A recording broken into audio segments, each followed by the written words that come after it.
Hey, what's happening?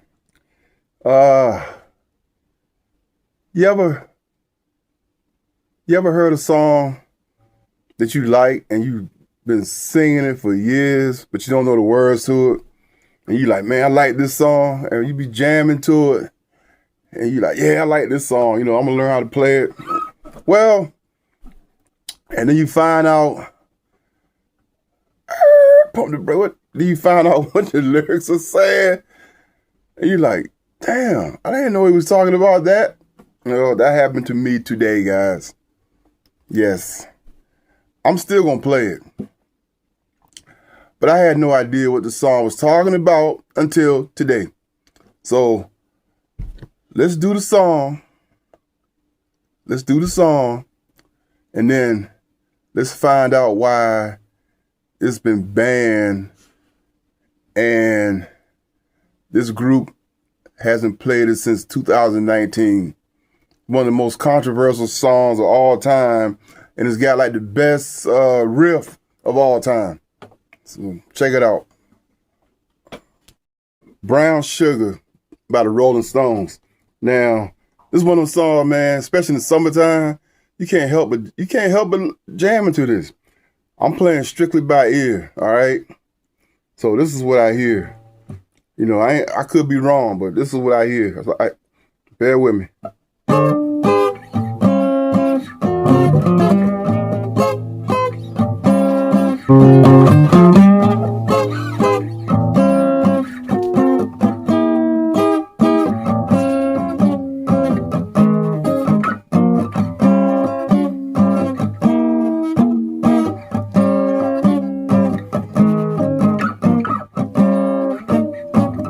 Gold Coast slave ship bound for cotton fields, sold in the market down in New Orleans. Scared of slave, but knows he's doing alright.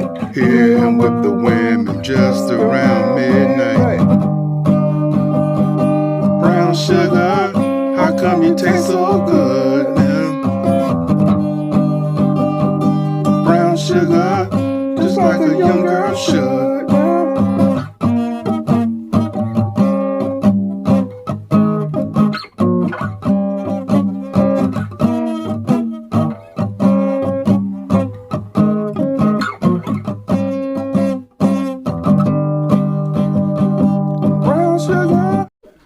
Those lyrics are something else.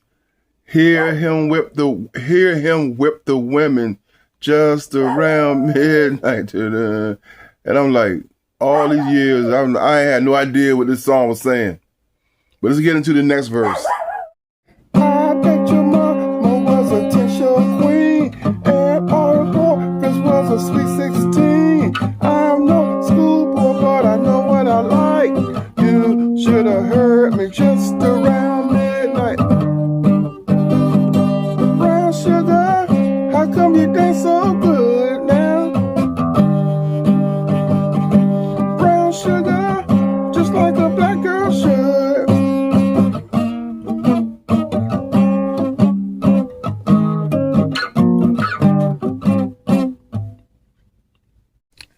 So they said Mick Jagger wrote this song, right?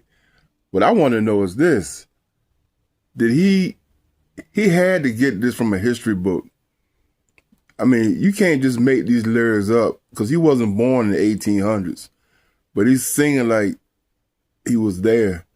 So he had to get this from some history book. But anyway, watch this guy. He's going to explain some of this song. And like I said, I had no idea this song was about slavery. And the reason it's number one, because I think this is truly one of the greatest riffs in rock and roll history. It's really sad that we won't ever hear it live again. This guy just said that he thinks it's really, really sad that he won't ever hear this song live again. Really? A song about slavery and women getting whipped? Really? Well, the Stones know better than you do. It's a rock staple by one of the biggest bands of the entire rock era. It was the number one single on the Billboard Hot 100 for 2 weeks. It was number 2 in the UK. and it's been consistently played during their live concerts for 48 consecutive years before the Rolling Stones made the decision to stop performing Brown Sugar.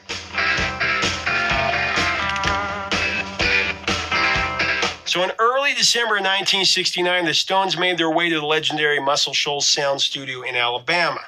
Over the course of just a few days, they laid down tracks that would become rock and roll standards like Wild Horses and You Gotta Move, and of course the infamous Brown Sugar. The band at that time was really tight. The music was nearly complete, but there was just one thing missing: lyrics for Brown Sugar. Enter Mick Jagger, cool as ever. So according to session pianist Jim Dickinson, it was truly a moment to remember. He said, and I quote, "You can't imagine how nonchalantly Mick Jagger wrote that. The music was ready, but the words not yet. Grabbing a green steno pad, Jagger sat down and casually began scribbling. 45 minutes later, he had filled 3 pages. It was unbelievable. Without hesitation, Jagger stood up, he walked to the mic and belted out the song's iconic lyrics, sealing its place in rock history just like that quickly.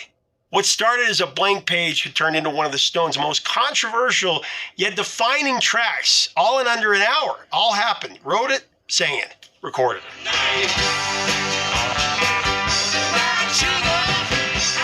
Jim Dickinson couldn't help but marvel at Mick Jagger's sharp ear for the southern slang that floated around Muscle Shoals Sound Studio.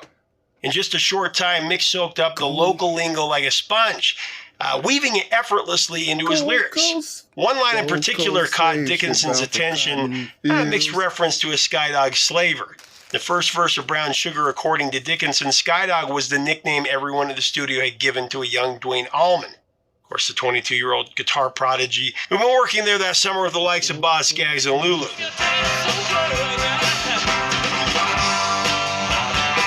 The fate of that first verse, whether it remained in its original form or was altered during vocal overdubs, still carries a bit of a mystery. But it's that same verse that would eventually spark controversy years later, bringing Mick Jagger's lyrics under the spotlight of modern scrutiny. The song's first verse paints a vivid and unsettling picture when it says, "Gold Coast slave ship bound for cotton fields, sold in the market down in New Orleans. Scarred old slaver knows he's doing all right. Hear him whip the women just around midnight."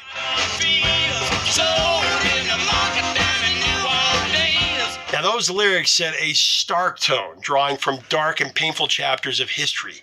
What was once just a raw, unapologetic line in Brown Sugar became really a lightning rod for criticism, reflecting a shift in cultural sensitivity. Pressure mounted, and in the face of growing discomfort with the song's themes, the Rolling Stones made a decision that once seemed unthinkable. They stopped playing it live at all. The track, once a rebellious sexual anthem, found itself at odds with the times. Actually, in a 1995 interview with Rolling Stone magazine, Mick said, and I quote, "I didn't think about it at the time. I never would write that song now." Last time the Stones performed Brown Sugar was in Miami, Florida on August 30th, 2019. It was actually the final date of their North American tour. Man, it's just too bad that Mick wrote that line, because it's one of the greatest riffs in rock history. We'll never hear it again.